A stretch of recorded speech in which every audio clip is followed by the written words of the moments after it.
I'm Anish, and I have quite some experience working with the turbo machines and the thermal analysis part of it. And today we are going to give a brief introduction to what turbo machines are and what would be the applications and also career opportunities in this industry. So I'll be going through the definition of turbo machines, the classifications of turbo machines, the challenges that we see in the industry, and along with the challenges comes the innovation and the research part. And that I'll be giving a brief introduction on a specific turbo machine called the gas turbine. We'll have a look through the working explanation of it, and finally we can go through all the applications related to the turbo machines and in what areas or sectors that we can see turbo machines in our life. That brings up a whole new wide range of opportunities that we have out there in the industry right now. Turbo machines are basically a part of rotating equipments. So when it comes to terms with processing terms, we have fixed equipments and rotating equipments.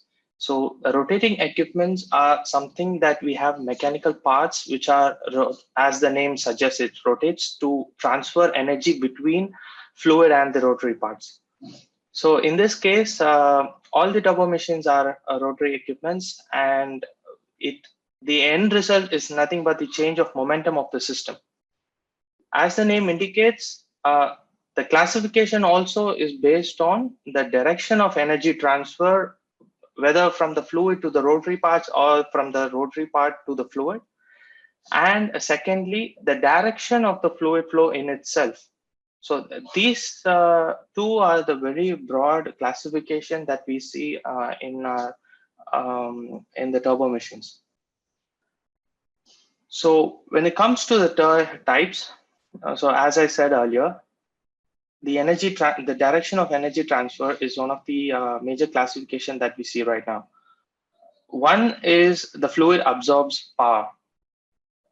For fans, blowers, compressors, these are all types of turbo machines where we see that we impart energy to the fluid. So for example, we switch on a fan, the fan comes at a velocity. So that is being imparted to the fluid by the motor that is actually spinning the fan. So that is that is one type. The second is to produce power. We would have seen a lot of turbines, which is a very classic example of how we are producing power from the fluid. Even in this, we have like vertical wind turbines and as well as horizontal wind turbines. So in this picture on your right, we see the horizontal wind turbines. So that the next broader classification comes from the direction of the fluid flow. So as you can see, the number 3, the picture shows that the fluid is in parallel with the axis of the rotation direction. So this is the actual flow, and vice versa. We see that you have a 90-degree or a perpendicular impact on the rotary part, then it becomes a centrifugal flow. So example for a centrifugal flow can be the vertical wind turbine that I just mentioned now. So these are the broader difference, and there are other differences as well. Like when you talk about compressors or a turbine, and all these specific components will have its own set of classifications. But these two are the major classifications wherein you can bring all the rotary equipments into. So we are going to spend some time on the challenges and the trends and also the opportunities in research. These are the areas where the industry is working towards. So the first and foremost issue currently is the material limitations. As you would have already guessed, like with the turbines and the compressors, there are a lot of thermal limits and the structural limits that the parts has to go through. So the material selection becomes a very, very, very important criteria in designing and manufacturing a turbo machine. For example, if we take a turbine, the temperature difference from the end exit and the inlet plays a very major role. So if you increase the temperature difference, then it means the power output of the turbine will be very high. But there is a limit on the thermal and structural limit because of the material. We cannot increase the temperature beyond certain limit. Then we can face issues like fatigue, air elasticity, even the material will melt. And usually all these turbo machines, whenever we are talking about industry scale, they work throughout, and we don't want them to be under maintenance, or we don't want them idle, because it's a very costly affair to run a turbo machine, a full-fledged turbo machine system. So the industry right now is trying to increase these limits by changing the materials. And one way they were trying to do is by surface coating, like thermal barrier coatings. This we can also see in other machines like engines, IC engines, where they have thermal barrier coatings on the piston heads. So similarly, we have different materials, different alloys coming in to help us battle this thermal limits and the structural limits. When we talk about structural limits, you have different kinds of loads that is acting on a specific blade. You have the axial velocity and as well as the centrifugal and the centripetal forces acting. And also the whole momentum is changing. The higher the RPM goes, the more we are facing with the structural problems of the turbine. So these two are the major limitations we see. And the second are the failure modes. When we talk about failure modes, there are multiple failures that happens, like fouling, scaling. We have melting issues. We have the clearance issues. We have these are all happens because of the operating conditions of the gas turbines. And majority of it is from fouling. Fouling is nothing but an extra contaminant that gets inside a compressor or a turbine. That can be dust, dirt, sand, rust even. So there are like foreign particles that gets inside. You would have heard about news where you have an aircraft that goes down because some foreign material has entered into a gas turbine engine. So these kind of issues happen in every day, and this has a very big impact on the pressure ratio as well as the efficiency of the turbines. So the next part will be the next major fault that we find is erosion. Erosion is nothing but you have material degrading along with all the foreign particles that is inside any turbo machine, and then that again in turn causes a reduction in the pressure, temperature, pressure ratio. You name all the parameters, there is a degrading effect on it. So the other major will be like again with the corrosion, blade tip clearance, even foreign object damage causes a big issue, like as in if the blade breaks up sometimes. So there are different failure modes that an industry looks at. And what happens? Anish, sorry to interrupt. Can you just present it? So what happens with these failure modes is it impacts the downtime and the availability of the machines. So usually these rotary equipments, as the name says, it's very complicated to maintain. And in an industrial setup, we see that the downtime is a very important issue, and you don't always have the spare parts to change. So it is very important for the operator to understand, to know when your turbo machine is going to fail. So that is a very exciting research that is going on with our machine learning, artificial intelligence, and data analysis techniques recently. They have improved a lot on diagnostics, on finding out how and when the failure mode is going to happen, and when we can schedule the maintenance accordingly so that we can reduce the downtime. And availability is nothing but the overall operating time of the turbo machine. So higher the availability, it means more you have used the turbo machine and more economical the whole system has become. So these two are very important factors, and is directly from the failure modes through which we by identifying it, and also preparing the turbo machine for it, and in terms of maintenance, repair, and overhauling, all of this comes into play. This is a very big major challenge that the industry is facing, and they are working out. So to give you an example, like for gas turbines of an aircraft, if you take, and the maintenance, repair, and overhauling of an engine is a very very intensive procedure. And even in India, we have only few centers where you can actually do that. So what they usually do is, we fly out, an international airline can fly out to Brazil. Brazil has a very major hub, and UAE has a major hub. So what they usually do is they fly out to Brazil, they do a maintenance over there, they change their engine or whatever maintenance work they has to do, overhauling is done there, and then they fly back to India. So you can imagine the impact of all this. And there are many industries in India which are trying to actually make this a more economical and feasible for airlines, local airlines, and also the other players who can do this in-house in India. So this is a very exciting area. And also the ambient conditions. Ambient conditions can vary across. So to give that, to give a perspective of what I meant by ambient is, turbo machines can be found in processing industry as well as oil and gas as well as in aircraft. So you can see with that itself you have different ambient conditions. Processing in oil and gas can be at the rigs, down at the oil rigs, where you have harsh temperatures.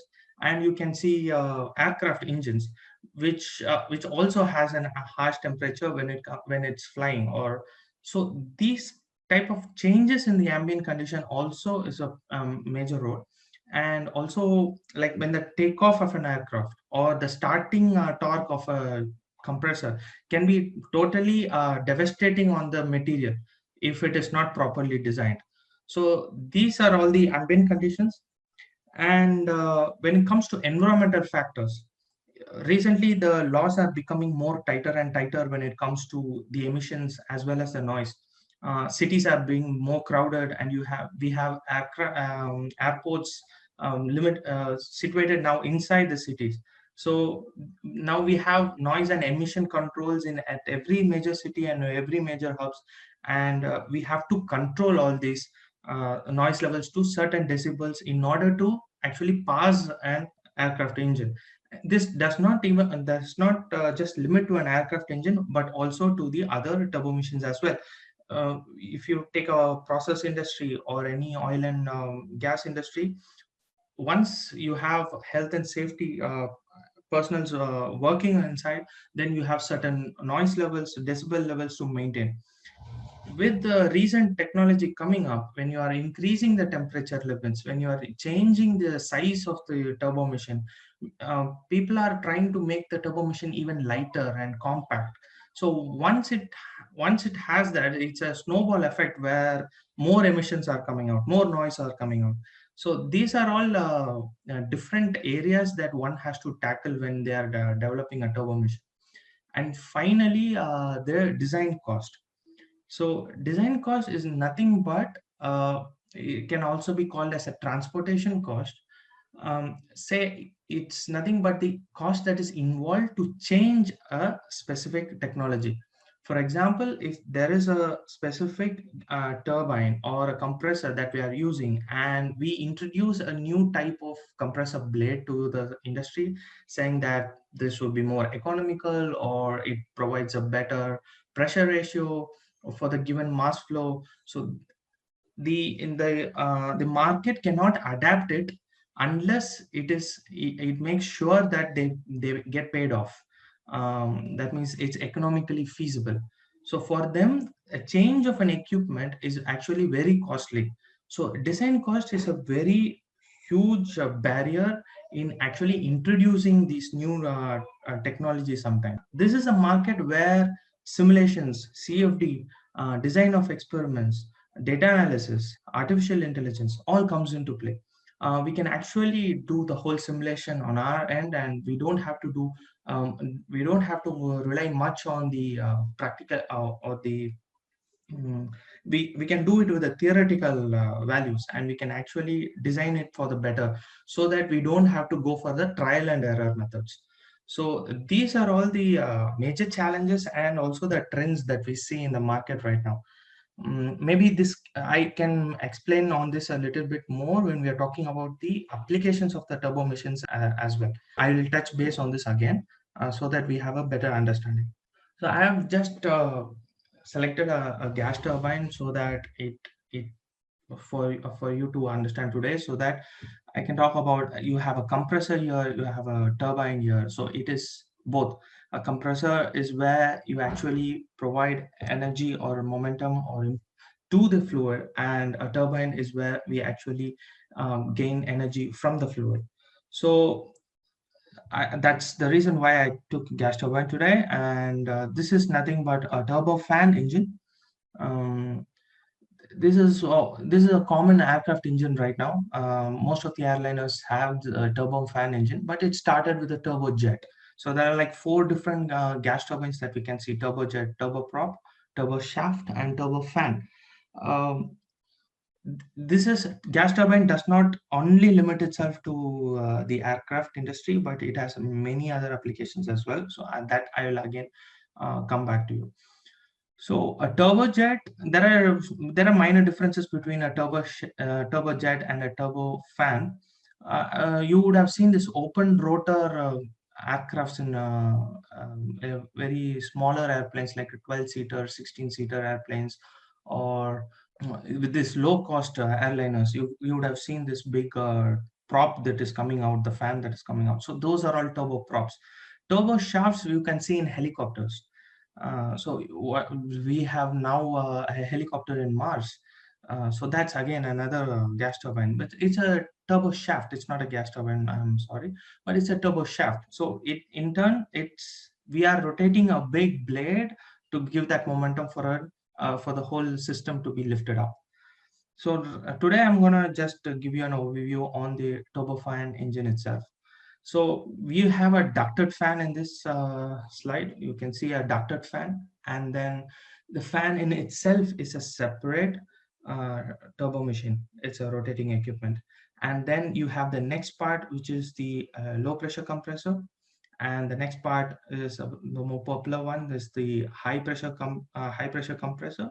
And you have a combustion chamber in the middle. Then again, you have a high pressure turbine and the low pressure turbine, and finally the exhaust nozzle. So what happens here is nothing but we are pressurizing more flow inside the turbine using the fan initially, and then we have the low pressure compressor and high compressor. So in simpler gas turbines, these are called as spools. So you can see that these purple colored ones are connected, right? High pressure compressor and the high pressure turbine as connected. So this is called as the high pressure spool. And to the left and right side of it, you see the low pressure compressor and the low pressure turbine are connected. This is the low pressure spool. So why it is done so is the fans are usually limited by the RPM that we are going to rotate. It has multiple effects to it, like noise, the whole dynamics of the gas turbine. We need more speed on the high pressure turbine, but we need less speed on the fan. So that is the issue. So what they have come up with, they have actually separated this into low spool and the high speed spool, so that we have better efficiency if we take a spool separately. That is the anatomy that we are seeing right here. And it need not be even separated by the spools. There are some gas turbines by Pratt and Whitney where we can see a geared system, a gear which reduces the RPM of the fan, so that the whole system runs with a viable efficiency. So along with this, now you can actually expect the low pressure turbine actually runs the low pressure compressor. We are taking some part of work that is being extracted from the turbine to run the compressor in itself. And the same with the pressure turbines, the high pressure turbines as well, because they are mechanically connected. And the excess energy that we are getting from the turbine, that actually is either converted into power, or in this case we are changing the velocity or the momentum of the exhaust that is actually being thrown out from through the nozzle. So that gives a propulsive force for the gas turbine to move. So this is for an aircraft. If you are doing it for a power generation purposes, then what we'll have is nothing but a direct coupling to a generator. We'll not be having a nozzle, we'll not be having all this exhaust. We'll be directly connecting it to a generator, where the excess energy, so the turbine will part of the energy extracted from the turbine will run the compressor, and the excess energy will be going to the generator for us to generate power. So this works with Brayton cycle. So this is the cycle at which it works. So station number 1 to 2 is what we see, the compressor part. Again, it can be different stages of compressor, it can be different spools as I say here, or it can be a single spool. So the major parameter that we look here is the pressure ratio of the compressor across stages. So in certain cases where we saw that there were limitations on the thermal temperature, right? So there is something called as the turbine inlet temperature, which is after the combustion, which comes after combustion chamber, as in the at station number 3. So that is a very important indicator of how much work we are going to get out of this gas turbine. It has to be high enough, but not to exceed the temperature limits of the turbine. And since this is constantly running, you can have a lot of issues, as in you have thermal stresses acting out on the turbine, and it's like high RPM. So what they usually do is, there are circumstances or instances where they extract air from the compressor, which is colder, as in we take a bypass of air from low pressure compressor in itself. A fraction of the low pressure air is taken again outside the combustion chamber, and then again fed into the turbine, high pressure turbine, to cool down the blades a little bit.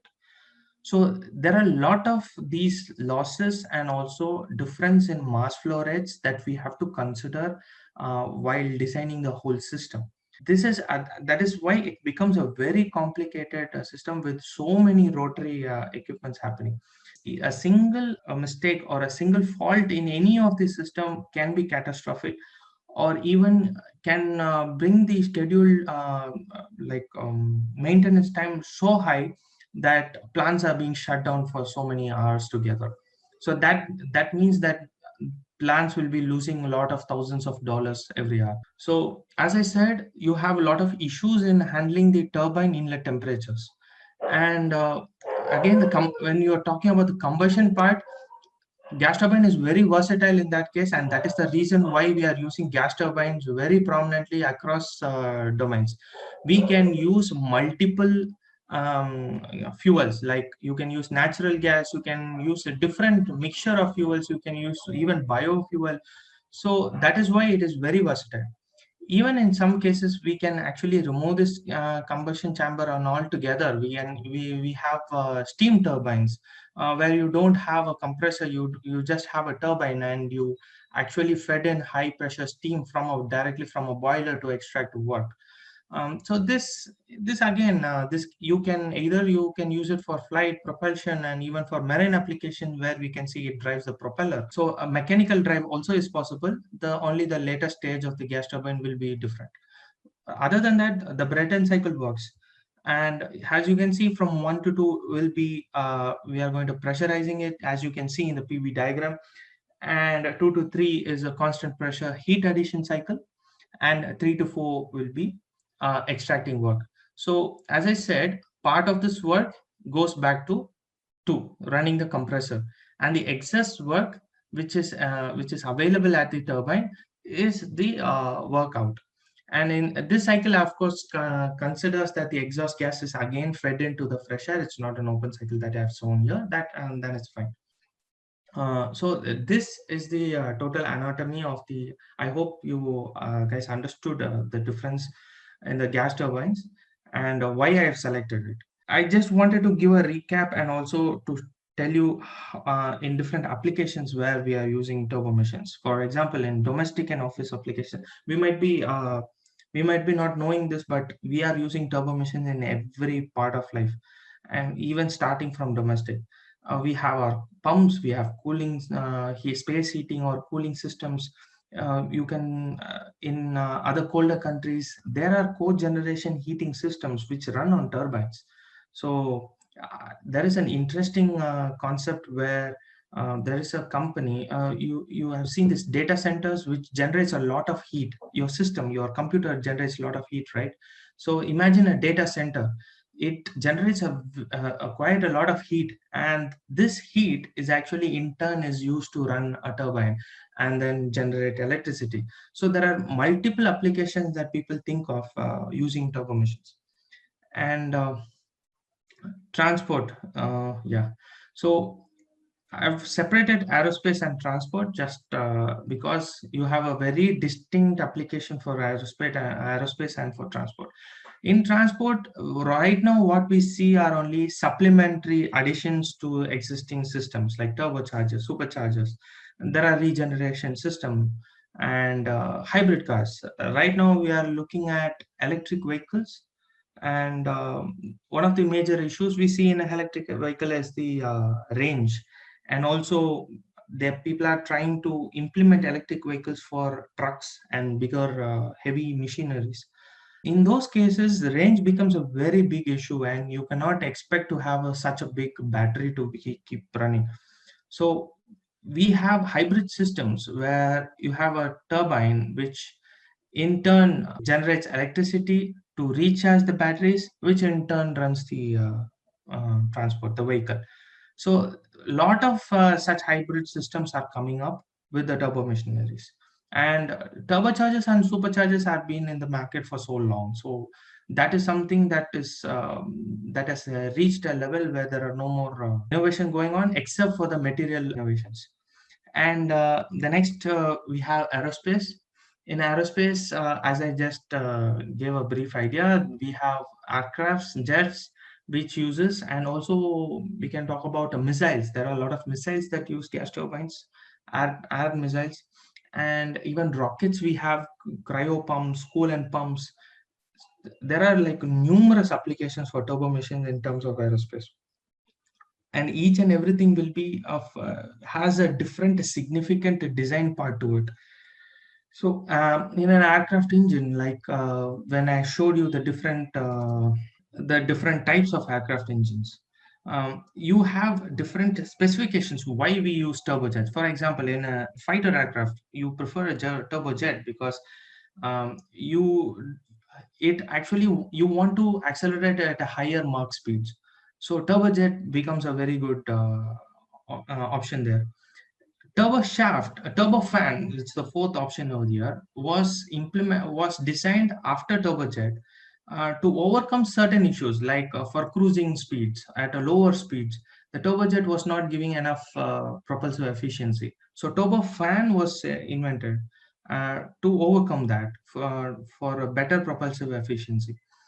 Whereas in an aircraft, fighter aircraft, you don't need that. You need a turbojet or at least a turbofan which is capable enough to give that kind of propulsive power.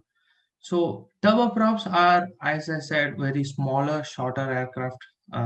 And for turbo shaft, I have already told you the rotor dynamics of it. So there are different kinds of turbo machines that we can use for each and every application, and it has its own pros and cons. It's an interesting part to even learn about helicopters. Like you have the whole gas turbine fitted on top of a helicopter. Instead of just the exhaust part, you have a shaft which runs. So these are all very exciting parts to learn turbo machines. And with the helicopters, the turbo shafts, there are a lot of, since the blades are very bigger, you experience more the structural stresses on that. And the rotor dynamics is in itself is a very extensive study to do. So these are the major items that we can look at aerospace. And of course, power generation, even hydroelectric. We have seen wind turbines, steam turbine, submarines, marine vessels. Uh, Recent nowadays there are like steam turbine used to be the major power source for marine vessels. Nowadays they are phasing it out and they are using more nuclear powered and whatnot. So for steam turbines, again, for even the same issue with the steam turbine, with the propulsive the efficiency of it at different rpms. So that is one study that can help in understanding how different turbines are being selected for each and every application. And mechanical drives from offshore onshore projects, and in the oil and gas industry, chemical refineries, you have process units like handling heavy metals, making tmt, even for a tmt rod, let's say. Those are all rotating equipments. And when you take about big industries which are implementing rigs, oil rigs, you need machines which drives to such an high level of power. We cannot use any other thing. We use gas turbines or any other turbo machines, or even in chemical refineries for all these chemical processes. And we use turbo machines like compressing units to compress the oil, or any other chemical that we actually extract from a specific location and to turn to another location. We use turbo machines to do that. So in a sense, we have turbo machine in each and every area and sector of this world. And there are a lot of challenges as well as opportunities that are being opened up. And in terms of increasing the efficiency of it, when you talk about efficiency, you have compressors and turbines in separate works at 70 to 80%. When you implement it along with the system, the efficiency drops. So there are different other applications that comes like cogeneration, where in India you have a lot of thermal power plants and coal power plants, and which uses these turbo machines as a cogeneration systems, so that we can take after that high demand, that unperiodical demands. So there are a lot of applications that we can see. And companies like Pratt and Whitney, you have Honeywell, you have GE, you have a lot of other companies, and even Indian companies have started up. We have NAL working extensively on this. There is a gas turbine research facility in Bangalore which works extensively on designing gas turbines. Now with the indigenous aircrafts that is coming into India, we have a lot of opportunities for this research and also for production purposes. So so this is a picture of an afterburner. So this is definitely going to be a turbojet. So if you have to use an afterburner, you're going to have a specific application. So it's a very interesting topic to learn about. And turbo machines are everywhere in this world. And I hope I gave you an overview of what turbo machines are, or how are classified, and on what cycle these machines work.